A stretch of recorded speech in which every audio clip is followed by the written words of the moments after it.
Hello YouTubers, I am back here with the Bogen MCP-35A unit again.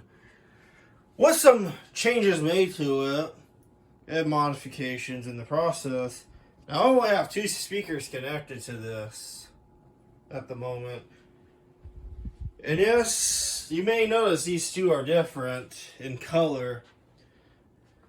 Well, I'm happy to tell you that I just recently took a few of these in. This one was that brown round that you saw a few videos back, and this one was just your typical Bogen ivory color baffle. But I took these in to get professionally powder coated.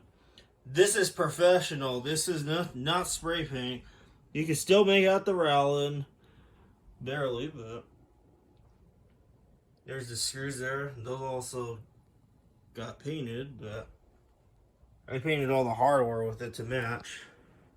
Now this is just spray paint up here, and same with this. But these wanted to do something different that you wouldn't see, and it can handle being outside. It's the same paint that's on that gate that you see out there. Similar paint, really, but.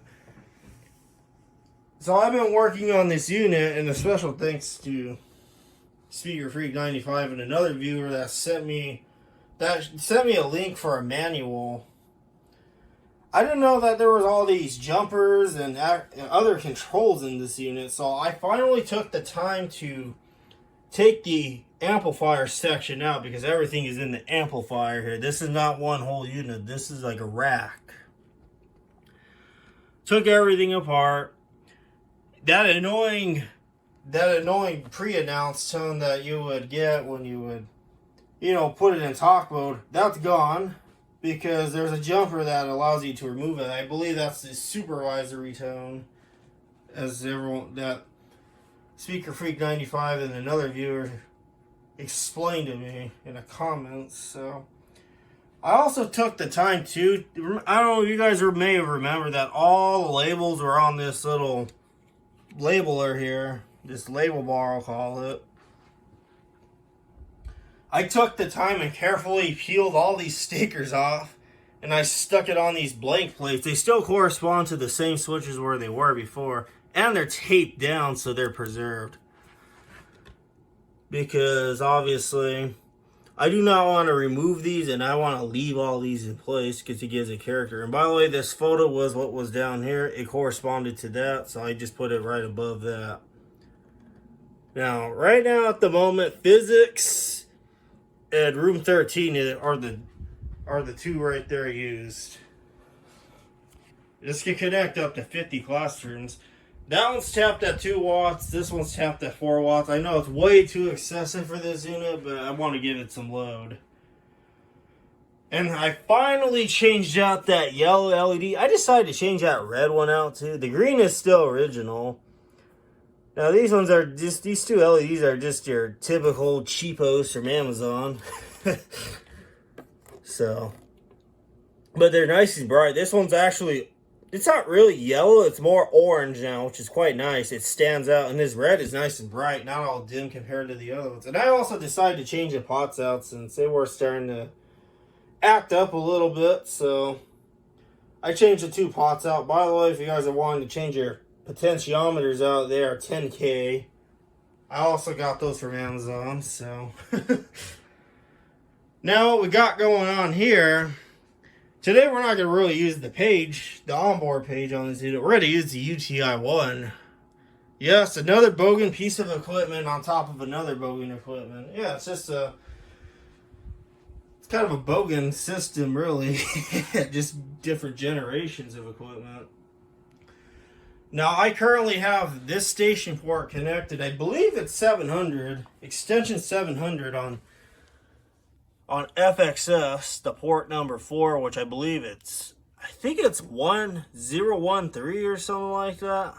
I forget. It's some weird number. But I have it connected to station port here.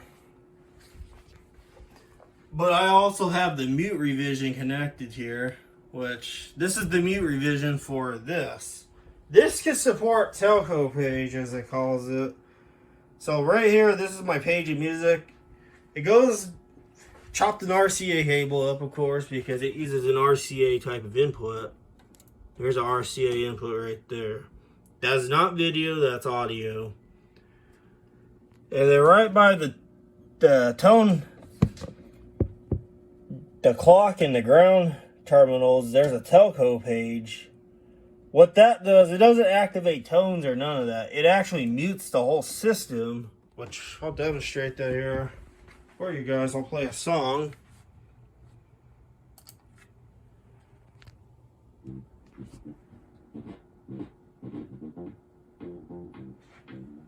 See? Which I don't know if you can see the LEDs. That green is original.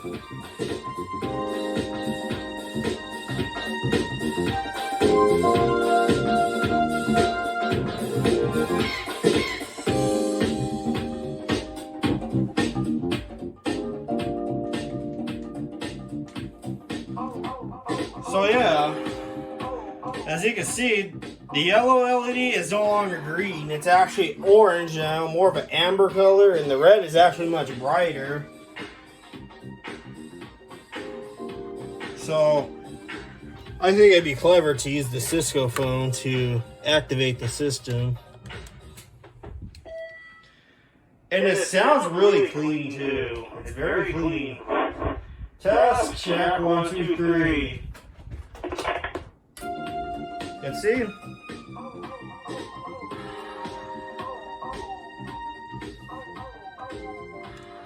Now here's another landline phone I just recently acquired. I got it at an antique. It's really an antique mall called the Brass Armadillo. I don't know if any of you have that in your area. I know it's in a few states, but I have a couple in my area. Every once in a while I like to browse through their store, and this is it's not vintage, but this is more of just retro stuff. I thought this phone was strange, so I got this GE phone. Turn the song back up so you can hear it activate. Now this is on the Cisco system too. I think this is 500. I think extension 500 or 400. And see, it sounds really good. And see, the LED indicators is going. Ooh.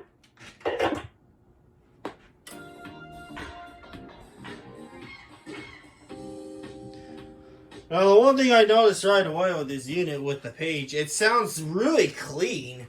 I don't know if this has some kind of like a matching transformer situation going on in there. I don't recall seeing any tiny transformers in there, but maybe it's like another component they use, but it sounds really clean and it sounds really matte. Like the impedance matches these. Because I know for a fact, if I were to connect this line directly, let's say, to one of these amplifiers here, it would sound like crap. I'll have to say that. It would sound really, I call it tinny, and lacked the lows, that it would have too much highs. I just don't like that. But this, it sounds perfect. It's almost like this was already meant to, have everything ready to go, just plug and play. So yeah, really, if you guys are really wanting to get into this kind of stuff and you happen to come across one of these units, either, I don't know, at yard sale, antique store, or eBay, or even OfferUp, this is definitely worth getting. Of course, if it's in working condition. And if you want to use a telephone paging interface, also get this. Because this is easy and this is plug and play. You don't even have to have a telephone system. You can just use, I don't know, if you have nothing but no telephone system, but you have a telephone, just use the override. It'll work.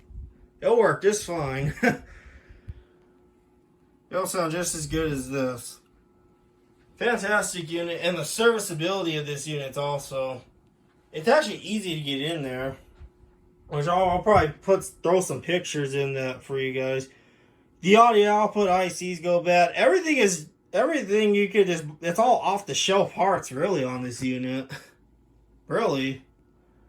The capacitor goes bad, resistor, especially the audio output ICs, they're all standard components.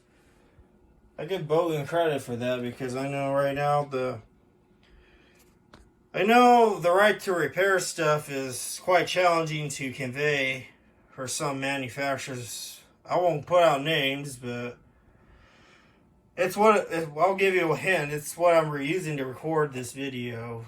If you already not know what I use nowadays. The right to repair stuff. I hope you guys enjoyed this video. So there